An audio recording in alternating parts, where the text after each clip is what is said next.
So last year मैं कच्छ गया था और वहाँ पर मैंने हड़प्पन संस्कृति सिविलाइजेशन का आर्कियोलॉजी वाली साइट देखी थी। उससे पहले मुझे सच में पता नहीं था, और जब आपको चीज़ें पता नहीं होती है तो उसमें आपको इंटरेस्ट भी नहीं आता है। So the first time when I saw the site जहाँ पर उन्होंने डिस्कवर किया था, सो हमने वहाँ पर एक वाटर को कैसे प्रोसेस करते हैं एक जगह से दूसरी जगह ले जाने के लिए, और अलग अलग फिल्टरेशन प्रोसेस थे, कैसे उस टाइम पे गेहूँ और उसको संभाल के रखते हैं, स्टोर किया जाता है ना, उसके ऊपर अलग अलग ग्रास और उसका सूखा हुआ मड करके, तो वो सारी चीज़ें जब गाइड हमें शेयर करेगा बड़े बड़े, और मैंने देखा तब एक चीज़ मैंने उस गाइड से कहा, क्योंकि वो बहुत सारी चीज़ें शेयर कर रहे थे, पर मैंने कहा कि अभी और उस टाइम में मुझे एक ही फ़र्क दिख रहा है कि वो जो सारी साइट्स निकल के आ रही है ना, वो पर्टिकुलर टाउन जो था वो बहुत अच्छे से कंस्ट्रक्ट किया था उन्होंने कि बड़े लोग यहाँ पर रहेंगे, दूसरे यहाँ पर रहेंगे, जो मैनेज करते हैं वो यहाँ पर रहेंगे। Social structure and town planning was there.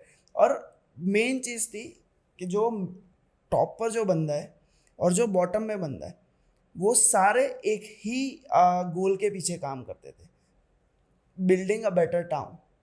सो अभी वही डिफरेंस क्रिएट हो गया है, जो मुझे लगता है कि कहीं ना कहीं सेल्फ सेंटर्ड प्रोसेस चीज़ें अपने हिसाब से कि मुझे यहाँ से इतना बढ़ाना है तो कर लिया, वो कहीं ना कहीं उस चीज़ में लैक हो रहे हैं। और वो चीज़ जब मैंने वो साइट देखी, मुझे समझ नहीं आ रहा था कि उस टाइम पे हम अभी खुद को सबसे ज़्यादा एजुकेटेड मानते हैं या फिर एडवांस्ड मानते हैं, पर वो साइट देखने के बाद मुझे पता चला कि नहीं, जो शायद कहीं ना कहीं जो पीछे अंदर दब चुका है, और वो कह रहे थे कि फिर से वो लोग इसमें और आई थिंक रिसर्च और वो सब करना शुरू करने वाले थे।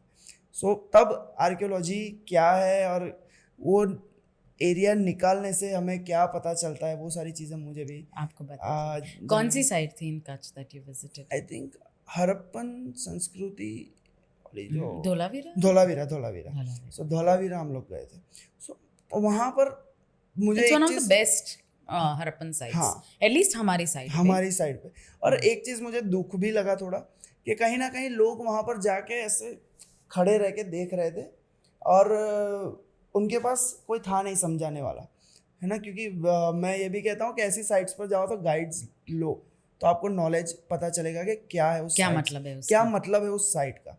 सो वो भी कि वहाँ पर गए, ये तो सूखा पड़ा है, बंजर पड़ा है, ये क्या देखना है, क्योंकि कहीं ना कहीं वो नॉलेज भी नहीं है और वो इंटरेस्ट भी नहीं है लोगों को। हमारे देश में I always say that because it's a developed, अभी थोड़ा डेवलप्ड है, पर डेवलपिंग कंट्रीज़ में ये चीज़ होती है कि आप एजुकेशन के पीछे ध्यान देते हो, आप खाने पीने के पीछे ध्यान देते हो, आप बेसिक नेसेसिटीज़ में से ऊपर आओ तो history archaeology is a luxury for a lot of people. हम लोग ये समझ नहीं पाते हैं। आर्ट एक लग्जरी है जो शायद यूरोप में एक वे ऑफ लाइफ है। लोग वहाँ, जैसे हम पार्क में जाते हैं ना, लोग वहाँ पे म्यूजियम्स जाते हैं खुद को रिफ्रेश करने के लिए। यहाँ पे कोई, हमारा बड़ौदा में वर्ल्ड लेवल के म्यूजियम्स हैं, यहाँ पे कोई जाता है ओनली बिकॉज कि हमारा एजुकेशन सिस्टम जो है वो बेसिक्स में ही फंसा रहता है। वो कभी बच्चों को ये नहीं समझाता है। मुझे याद नहीं है कि मुझे किसी ने पढ़ाया हो, कि मुझे किसी ने बताया हो कि हमारे म्यूजियम्स कितने महान हैं, हमारी संस्कृति कितनी महान है।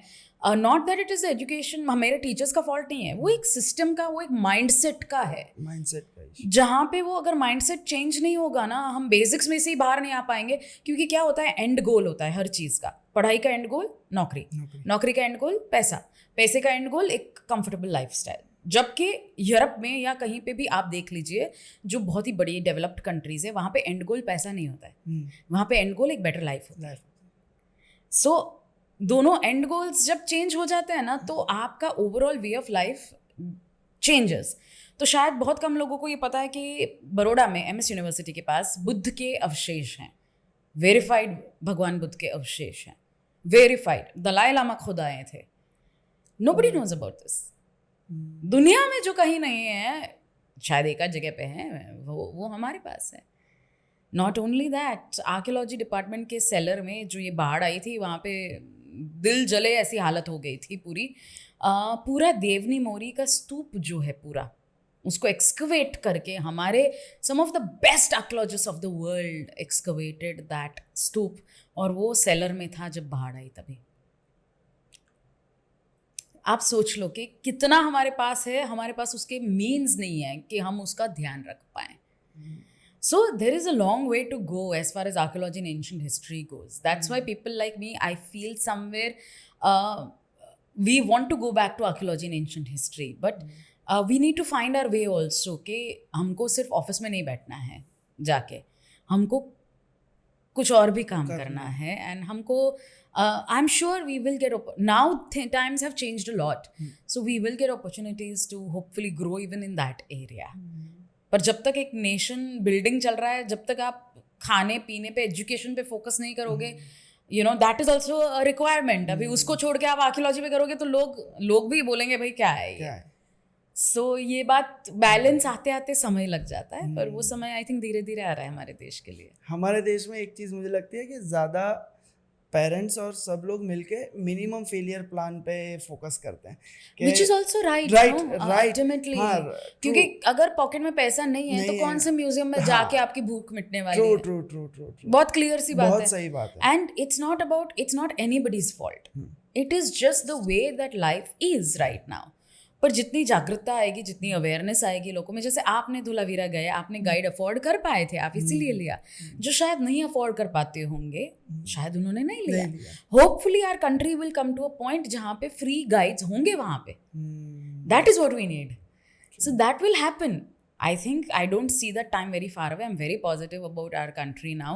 I feel India has the best people, the best things, the best history, the best food.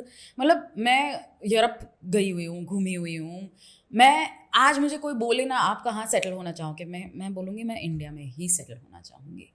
There is no other place on earth. चाहे कितनी भी खामियाँ हैं, घर तो मेरा है ना ही है।